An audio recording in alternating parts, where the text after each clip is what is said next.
lemon. そうそうそう。パパの焼きそばうまい。うまいよ。うまい。For today's video guys, ang gagawin naman natin na radish pickled ay yung with lemon. Actually, ginagawa nila to gamit yung yuzu. Syempre, labanos pa din yung gagamitin natin guys dahil napakamura ng labanos. Ito, 2 piso lang natin to na bibili dito sa amin. Kasi nga malapit tayo sa mga taniman. Kaya yun ang kagandahan guys kapag tumira kayo sa lugar na kung saan ay nasa tabi nyo lang yung mga farm at nasa tabi nyo lang yung Michino Eco, yung organic market. Dahil mura lang ang mga bilihin plus healthy dahil walang mga spray-spray ang mga gulay dito sa lugar namin. Ayan, tumutubo na siya kasi mga 1 week ko na yata ito nabili. Dito guys, ang gagamitin natin, syempre labanos. Gagamit tayo ng asin, asukal, sake. Kung meron kayong mirin, yung mirin ang ibig sabihin nun ay mix siya ng sake at ng asukal. At dahil wala tayong yuzu, gagamit lang tayo ng lemon skin. Add-in nga pala tayo guys ng kombu. Gagawin natin guys kasi napakadami talaga nito. Pag ginawa natin to, dahil ang lalaki ng labanos, promise. Wow.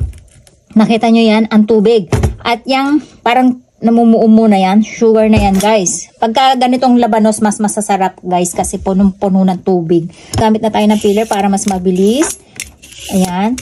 Actually, yung balat niyan pwede nyo pang gawing skimono since marami na tayong, skimono ang ibig sabihin nun guys ay pickled. Since marami pa tayong labanos ay itatapon na lang natin yan.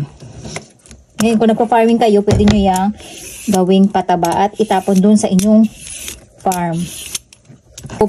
Hihiwain natin siya ulit sa 4. Ayan, para mas mabilis. Grabe guys, ang tamis na ito siguro. Guys. Grabe ang tubig.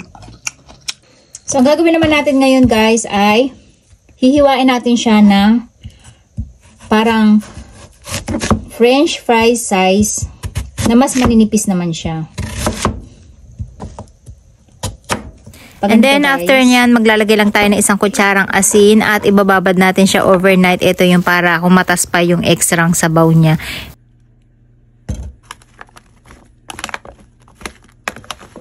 Guys, ito na yung nagawa natin. After natin binabad kahapon, so ito yung na-extract nating tubig galing dito sa ating labanos. So ang gagawin natin ay itatapon lang natin tong ating tubig. So hindi natin ito huhugasan guys ha. At i-extract lang natin siya para mawala yung tubig. Yan. Kung makikita nyo, may pumapatak-patak pa. Gawin natin guys, ito yung ating lemon. Hugasan lang natin. Tapos, kukuha lang tayo ng balat. As in, manipis na balat niya lang guys. Yan, yung pinaka-balat niya. Ang pango talaga ng lemon guys. Kaya ito lang, yung pinaka-orange peel lang niya. Ang gagawin naman natin dito sa kanyang mga balat ay pipinuhin natin. Kasi yan yung kakailangan natin mamaya. So, pinong-pinong hiwa lang yan guys na slice natin. Isa-set aside lang natin dito sa ating platito.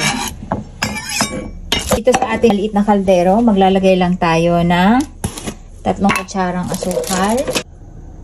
1, 2, 3. Tapos, itong lemon natin, i-extract natin. Walang lemon na mahanap sa Pilipinas. Maganda tong gawin guys kapag ka talaga nagpa-farming kayo ng labanos. Tapos sabayan nyo ng kalamansi o ng lemon. Pwede nyo ibenta tong ating ginagawa na pickled sa mga turista. Kasi napaka-healthy talaga nito guys. At the same time, kapag kayo ay kumakain, patanggal umay na siya. Pampadagdag busog pa. So, hindi kayo makakadami ng kanin. Yun ang ginagawa ng mga Hapon. Kaya sila hindi masyadong tumataba. So, ayan yung lemon natin guys. And then, sasalain lang natin. Para hindi masyadong umasim. Tama na yung isang lemon lang. Ayan. Pag wala kayong sake guys, pwede kayong gumamit ng mirin. Kasi yung mirin, sweetened sake lang yun. Ayan. So, isang sake lang. 100 grams ng tubig.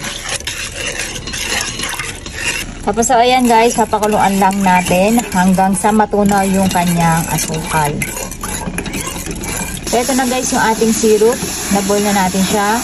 And then ang gagawin natin ay ilalagay na natin siya dun sa ating ziplock. Lalagay na natin tong ating ginawang syrup. Medyo mainit pa siya.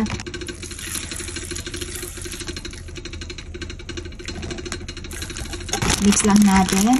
Medyo malamig kasi yung ating labanos, no? Dahil malamig dito sa Japan. Kaya okay lang na mainit-init pa siya dahil mahahawakan nyo na siya agad dahil mabilis lalamig. Kaya kung sa Pilipinas, hintayin nyo na muna na lumamig yung inyong syrup bago nyo ibuhos dito sa inyong gagawin. And then, lalagyan na natin yung ating lemon. Ayan. Diba? Guys, sobra. Hindi tayo mag-a-add ng asin kasi baka umalat dahil hindi natin hunugasan yung ating labanos. Medyo may konting alat pa siya. Then, saka tayo maglalagay ng seaweed, guys. Ito yung kadkad na siya. Meron akong combo actually, isang buo. Pero, ayoko na kasi maggunting-gunting. Kaya ito na lang yung gagamitin natin na nabibili lang sa supermarket. Masarap tong pamapak, guys, kapag kayo ay nagda-diet. Ang sarap. Nalagyan lang tayo ng konti. Ayan. Tapos, gagawin lang natin ay isasarado lang natin siya para ma-absorb nung ating syrup, ay ng ating labanos, yung ating syrup na ginawa. So, ayan guys. Tapos, haluin lang natin. Ayan. Para kumalat yung ating lemon. I-ziplock lang natin. Pag siniplock natin siya, make it sure walang hangin.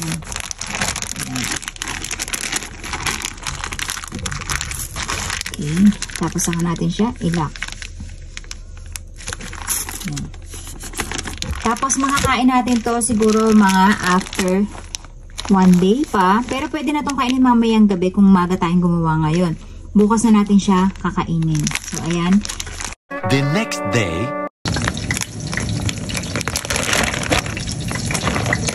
Ang bango niya, guys!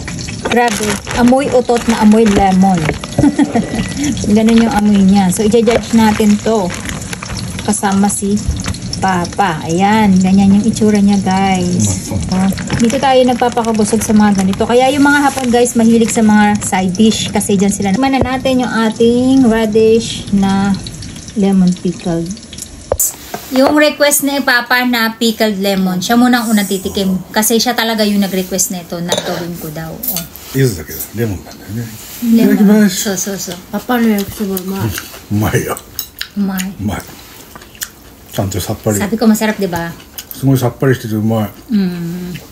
Sumami de kilo desyo. うまいです。 And guys, ganyan yung itsura ng ating pickled. Pickle. Sarap. Sarap, guys. うまいです。 Dahil season ngayon na radish, kaya abangan nyo yung mga susunod natin gagawin pickled. So, yun lang guys. Masarap.